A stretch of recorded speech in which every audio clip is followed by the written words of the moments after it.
Я все время чему-то учусь. В этом году заговорила на казахском языке и чувствую, что стала вдвое умнее.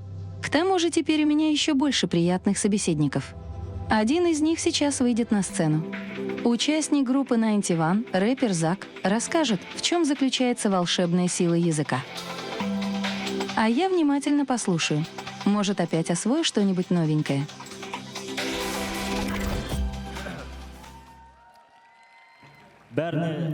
Всем привет! Меня зовут Дулат, меня большинство знает как Зака. Я очень рад вас здесь видеть. Сегодня тема — это важность наличия контента на казахском языке. Я сам люблю музыку, и дверь в музыку мне открыла жанр рэпа, а рэп мне открыл Эминем.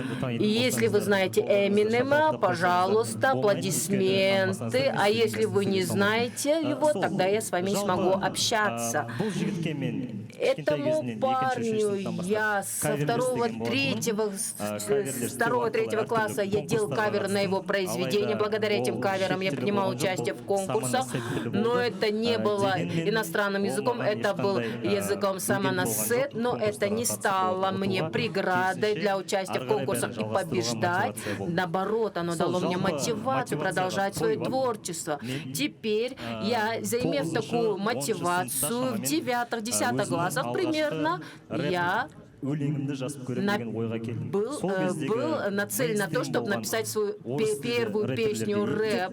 Тогда мейнстрим был моим кумиром, я, подражая ему, начал писать песни как мейнстрим. Я хоть сам казахоязычный, но на казахском языке рэп, это было, казалось, как Майкл Джексон, который говорит на казахском языке и кушает козы. Почему? Потому что вы не можете на песню 50 Цента писать песню в стихи, как на Аку, как «Белый лебедь», это народная песня, казахская народная песня. И теперь впервые в жизни я начал слышать рэп на казахском языке. Я удивился. Это чего же мне не хватало? Казахский язык я никогда не слышал в новом теме, в новом жанре. И когда я впервые услышал рэп на казахском языке, язык для меня показался совсем с другой стороны. Я стал как бы развитым. И теперь мы с темы рэп переходим на тему группы 91. Большое спасибо. Это известная популярная группа в Казахстане. Я вон стою там дальше. С момента создания группы я отвечаю за тексты песен 91. Я пишу эти тексты. После этого на меня стали смотреть как на автора песен, и передо мной стоит такая обязанность — это писать песни на казахском языке, на популярном поп-индустрии, которая является популярной на мировой уровне. Это была не очень простая обязанность, но тем не менее я применяю всевозможные практики, эксперименты, старался писать песни, которые были понятные, ритмичные песни, на которые мог песни такие, чтобы любой человек, говорящий на любом языке, мог повторять наши песни. Благодаря этим практикам появилась такая песня.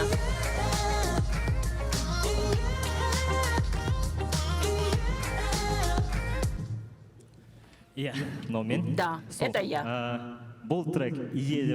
Этот трек называется «Ие», и вы как бы уже знаете, «Ие» — это такая мелодия, ритмика для меня. И песня, она воспринимается очень легко, любой человек может его повторить, спеть, пропеть, но для меня это просто быть такой легкой мелодией, этого недостаточно, поэтому мы пытались раскрыть его как тему, и это было для меня не просто идея. Это ты можешь, на тему ты можешь обладать моим сердцем. И благодаря ритму мы начали людей привлекать на творчество на казахском языке, Почему? Потому что они, по крайней мере, знают это слово «ие». Следующая наша практика, наш эксперимент — это онлайн-нит.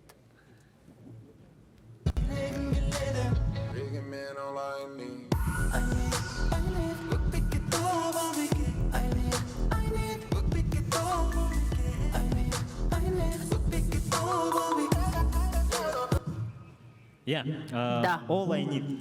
All I need, как вы все знаете, all I need, это все, что я хочу, все, что я желаю. Но здесь мы, когда раскрывали тему all I need, да, я хотел потанцевать под эту ритмику, но он меня видит, но он не хочет со мной танцевать. Конечно же, со стороны грамматики, возможно, допущены ошибки, но кого это волнует? Главное, чтобы она была восприимчивой песней. Дальше мы хотели поднять тему домашнего насилия, но мы не могли в какую форму его облачить, в какой форме можно донести его до слушателя. Потом, через какое-то время к нам пришла одна идея, мысль. Это международным языком любви является французский. Мы решили подыграть на фонетике французского языка и эту тематику решили донести на французском языке, как бы говором французского.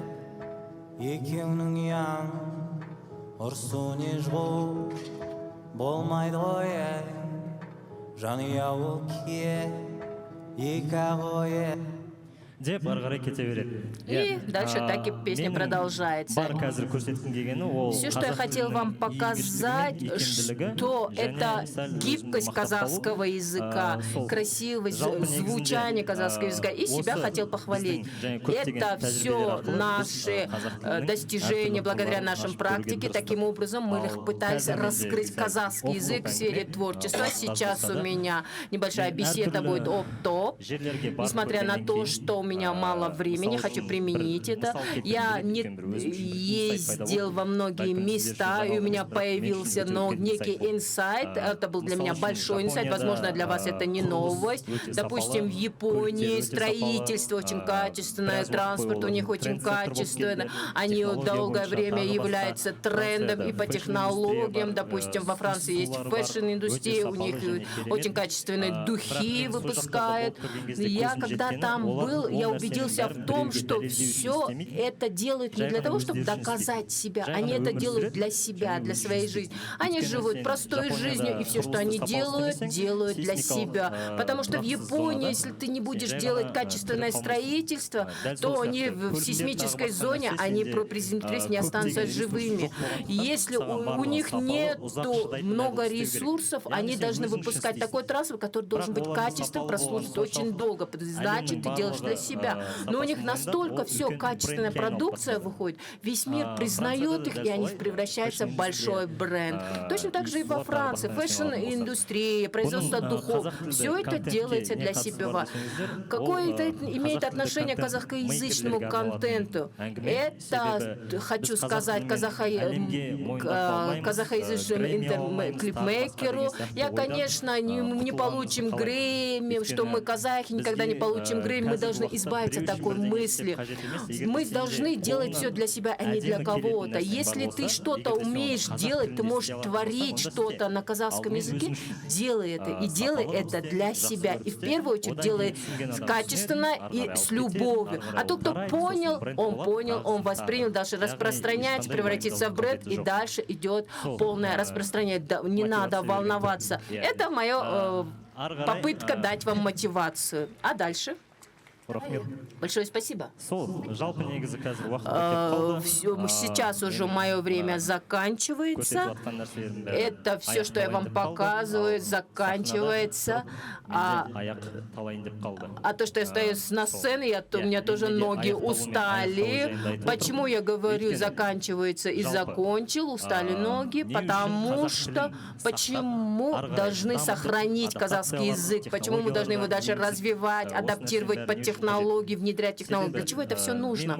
Потому что, на мой взгляд, на слово «аяхталу» это заканчивать. Есть слово «заканчивать», да, на казахском, эндинг есть, и еще другие варианты. А у нас «аяхталу», «аях» — это нога, это как бы завершение.